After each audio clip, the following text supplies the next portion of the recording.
আসসালামু আলাইকুম। স্বাগত জানাচ্ছি আন্তর্জাতিক সংবাদে। শুরুতেই সংবাদ শিরোনাম, পরে বিস্তারিত। জানিয়ে দেব যুদ্ধবিরতিতে সম্মত সিরিয়া ও ইসরায়েল। আরও জানিয়ে দেব গাজায় নতুন কৌশলে ধ্বংসযজ্ঞ চালাচ্ছে ইসরায়েল। এদিকে গাজা থেকে 10 জন জিম্মি শীঘ্রই মুক্তি পাবে বলে জানিয়েছেন ট্রাম্প। সর্বশেষ জানিয়ে দেব ওয়াল স্ট্রিট জার্নালের বিরুদ্ধে $1 বিলিয়ন মানহানির মামলা ট্রাম্পের। এতক্ষণ শুনছিলেন সংবাদ শিরোনাম, এবার বিস্তারিত। তবে তার আগে আমাদের চ্যানেলটি সাবস্ক্রাইব করুন এবং লাইক, কমেন্ট, শেয়ার করে পরবর্তী আপডেট পেতে আমাদের সাথে থাকুন।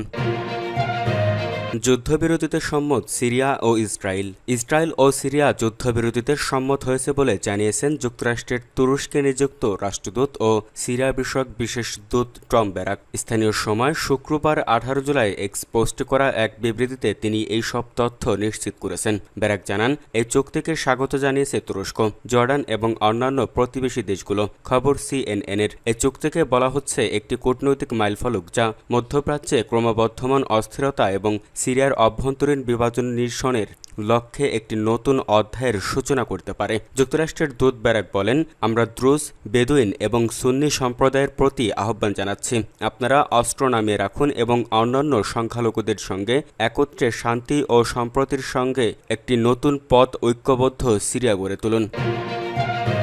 গাজায় নতুন কৌশলে ধ্বংসযজ্ঞ চালাচ্ছে ইসরায়েল। যুদ্ধবিরতি চুক্তি থেকে সরে এসে নতুন পরিকল্পনা ও পদ্ধতিতে গাজায় ধ্বংসযজ্ঞ শুরু করেছে ইসরায়েল। গাজা উপত্যকায় হাজার হাজার ভবন গুঁড়িয়ে মাটির সঙ্গে মিশিয়ে দিচ্ছে দখলদার বাহিনী। গত কয়েক সপ্তাহে গাজার বিভিন্ন স্থানে পুরো শহর ও শহরতলির এলাকা ধ্বংস করেছে ইসরায়েল। এসব এলাকায় একসময় বিপুল সংখ্যক মানুষের বাস ছিল।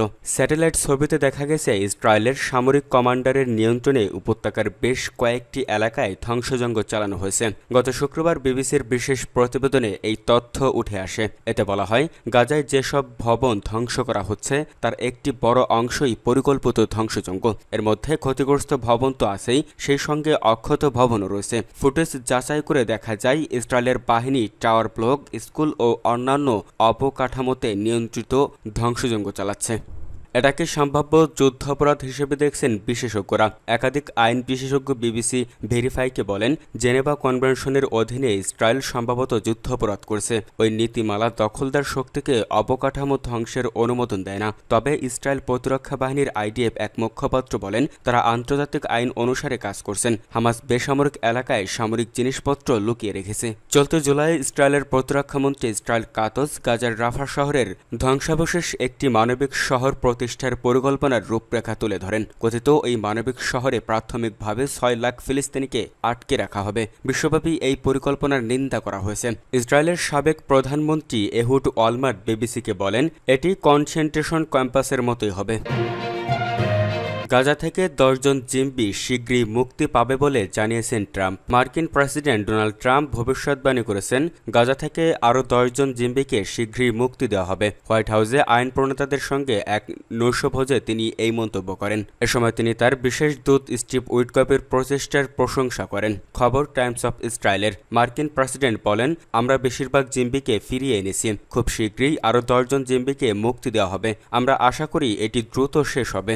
ইসরায়েল ও হামাসের প্রতিনিধিরা 16 জুলাই থেকে দোহায় গাজায় যুদ্ধবিরতি আলোচনায় অংশ নিচ্ছেন। সেখানে 60 দিনের যুদ্ধবিরতির জন্য মার্কিন সমর্থিত প্রস্তাব নিয়ে আলোচনা করা হচ্ছে। প্রস্তাবে 10 জন জীবিত জিম্মিকে মুক্তি এবং 10 জন মৃত জিম্মির দেহাবশেষ হস্তান্তরের কথা বলা হয়েছে। 2023 সালের অক্টোবর থেকে গাজায় অভিযান শুরু করে IDF। মন্ত্রণালয়ের তথ্য অনুযায়ী সোমবারের পর ইসরায়েলি বাহিনীর অভিযানে গাজায় মোট নিহতের সংখ্যা পৌঁছেছে 58,667 জনে। এদের পাশাপাশি আহত হয়েছেন আরও 1,39,974 জন ফিলিস্তিনি।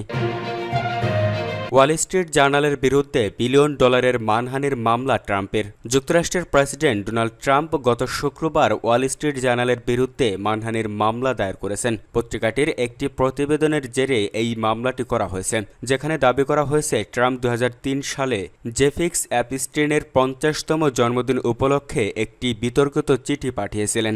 18 পৃষ্ঠার অভিযোগপত্রে বলা হয়েছে, প্রতিবেদন প্রেসিডেন্টের অত্যন্ত গুরুতর আর্থিক ও সুনাম ক্ষতি করেছে এবং ট্রাম্প তার ক্ষতিপূরণ বাবদ বিলিয়ন ডলারের দাবি তুলেছেন। মামলায় উল্লেখ করা হয়েছে, প্রতিবাদীরা ইচ্ছাকৃতভাবে ট্রাম্পের চরিত্র হননের উদ্দেশ্যে এই গল্প বানিয়ে তাকে মিথ্যা ও বিভ্রান্তিকরভাবে উপস্থাপন করেছেন। প্রতিবেদনটি প্রকাশের আগে এক সাক্ষাৎকারে ট্রাম্প মামলা করার হুমকি দিয়েছিলেন এবং গত বৃহস্পতিবার সন্ধ্যায় প্রতিবেদনটির প্রকাশের পর তিনি সেই হুমকির পুনরাবৃত্তি করলেন। ওয়াল স্ট্রিট জার্নালের প্রতিবেদনে বলা হয়েছে, 2023 সালের ওই চিঠিতে কয়েকটি লাইন রয়েছে যা এক নগ্ন নারীর অবয়ব দিয়ে ঘেরা। চিঠিটির শেষ লাইনে লেখা ছিল, শুভ জন্মদিন আর প্রত্যেক দিন যেন হয় আরেকটি দারুণ গোপন আনন্দ। ট্রাম্প এই চিঠি লেখার বিষয়টি অস্বীকার করেছেন।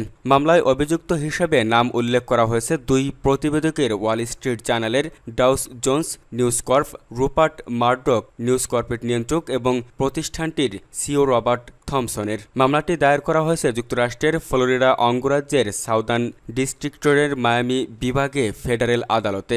ট্রাম্প ট্রুথ সোশ্যালে লিখেছেন, এই মামলা শুধু আপনার প্রিয় প্রেসিডেন্ট আপনার পক্ষ থেকেই নয়, বরং এটি সকল আমেরিকানদের পক্ষ থেকেও, যারা আর ভুয়া সংবাদ মাধ্যমের এই অপব্যবহার সহ্য করবে না। তিনি আরও লেখেন, আমি আশা করি রুপার্ট ও তার বন্ধুরা এই মামলায় ঘণ্টার পর ঘণ্টা জেরা ও সাক্ষ্য দেওয়ার জন্য তৈরি থাকবেন। ট্রাম্প এর আগেও অনেক পরিচিত সংবাদ মাধ্যমের বিরুদ্ধে মানহানির মামলা করেছেন। এই মাসের শুরুতে সিবিএস প্রেসিডেন্ট ট্রাম্পের দায়ের করা একটি মানহানি মামলা নিষ্পত্তি করেছে $1.6 কোটি।